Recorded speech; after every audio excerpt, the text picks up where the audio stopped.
সবথেকে কষ্টের বিষয় হলো যেখানে তেমন কোনো ইস্যুই ছিল না, যে কোটা আমি সম্পূর্ণভাবে আমি সেটা বাতিল করে দিয়েছিলাম। হাইকোর্টের রায় সেটা আবার যখন পুনর্বার নিয়ে আসা হয় সরকারের পক্ষ থেকে, আমরা আপিল করি। আপিল বিভাগ সেটা সেই হাইকোর্টের রায় স্থগিত করে দিয়ে পূর্ণাঙ্গ শুনানির তারিখ নির্দিষ্ট করে দেয়।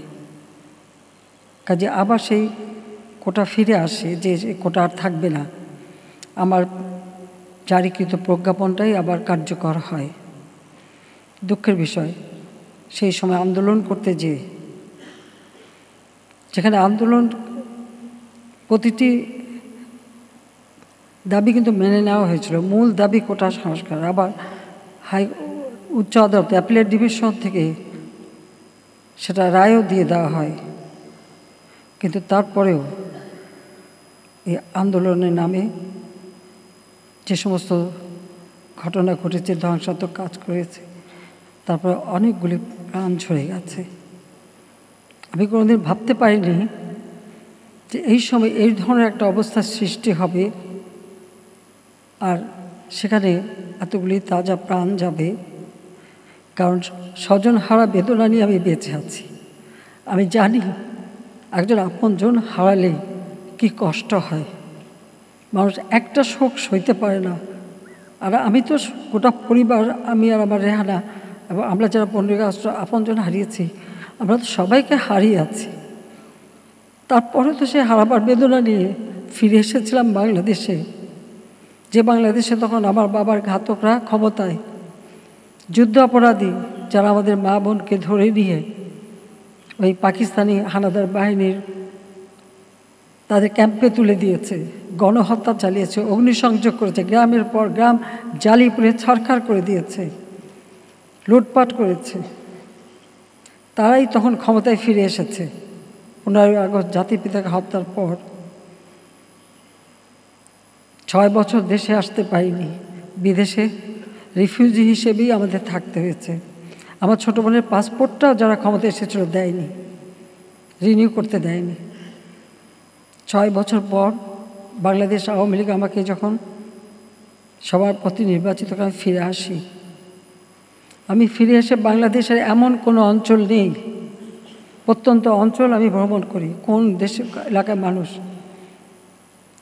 যে দেশে বঙ্গবন্ধুর আমলে আমরা প্রবৃদ্ধি 9 ভাগ পর্যন্ত অর্জন করেছিলাম, মাথাপিছু আয় মাত্র $54 থেকে $277 উন্নীত করেছিলাম, সেই দেশ আবার পিছনে পড়েছিল। আবার হাহাকার, দুর্ভিক্ষ প্রতিনিয়ত দেখেছি। তারপরে যখন 21 বছর পর সরকার এসেছি, মন প্রাণ দিয়ে চেষ্টা করেছি বাংলাদেশের মানুষের ভাগ্য পরিবর্তন করতে।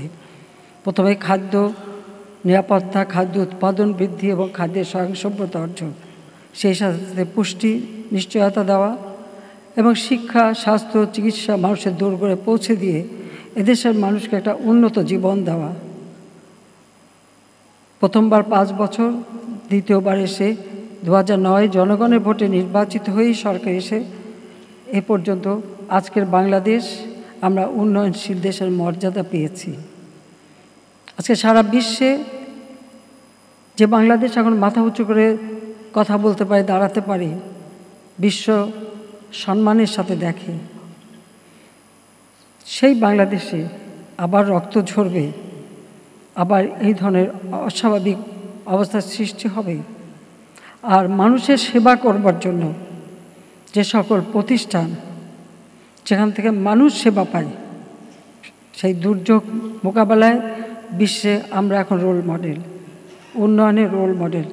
প্রতিটি প্রতিষ্ঠান অগ্নিসংযোগ, আর সেই সাথে সাথে মানুষের জীবন নেওয়া এবং বিভিন্ন শ্রেণী পেশার, আইন শৃঙ্খলা রক্ষাকারী সংস্থা থেকে শুরু করে ছোট শিশুটি। কেন এই রক্ত ছড়া? আজকে যাদের আমরা হারিয়েছি, আমি তাদের আত্মার মাগফিরাত কামনা করি। আর যারা আপনজন হারিয়েছে তাদের প্রতি আমার সহমর্মিতা জানাই। কারণ আমি নিজে দেখেছি, এখনও বহু, এমনকি কালকে একটা ছোট শিশুকে পর্যন্ত দেখলাম। এটা অত্যন্ত কষ্টকর। আমি জানি না অপরাধটা কী ছিল আমাদের, যে ইস্যুটা নেই সেটা নিয়েই আন্দোলনের নামে এই ধ্বংসাত্মক কার্যকলাপগুলি, দেশের অর্জনকে নষ্ট করা, আন্তর্জাতিকভাবে বাংলাদেশের ভাবমূর্তি নষ্ট করা। কে কি অর্জন করলো সেটাই আমার প্রশ্ন। আমার কাছে ক্ষমতা তো ভোগের বস্তু না, আমি তো আয়াস আরাম করার জন্য ক্ষমতা আসিনি। আমি দিন রাত অক্লান্ত পরিশ্রম করেছি বাংলাদেশটাকে একটু উন্নত করতে, এবং সেটা আমি সফলভাবে করতে পেরেছি। আজকে বাংলাদেশ বিশ্ব উন্নয়নের রোল মডেল, সেই মর্যাদাটাকে কেন নষ্ট করা হলো সেটা বিচারের ভার আমি আপনাদের কাছে, দেশবাসীর কাছেই দিচ্ছি। আমি জানি বারবার মৃত্যুর মুখোমুখি হয়েছি। গুলি, বোমা, মিটিংয়ে বোমা পুঁতে রাখা, সরাসরি গুলি, গ্রেনেড হামলা করে মারার চেষ্টা, বহুবার আমাকে এই পরিস্থিতিতে পড়তে হয়েছে 81 সালে বাংলাদেশে আসার পর। আমি তো জীবনে পরোয়া করিনি। দেশের জন্য কাজ করতে হবে, দেশের মানুষের ভাগ্য পরিবর্তন করতে হবে, দারিদ্র্যের হাত থেকে দেশকে মুক্ত করতে হবে। একটি মানুষও ভূমিহীন, গৃহহীন থাকবে না, তাদের বিনা পয়সা ঘর দিতে হবে। চিকিৎসা সেবা তাদের দোরগোড়ায় পৌঁছে দিয়ে তাদেরকে বিনা পয়সায় চিকিৎসার ব্যবস্থা করে দেওয়া।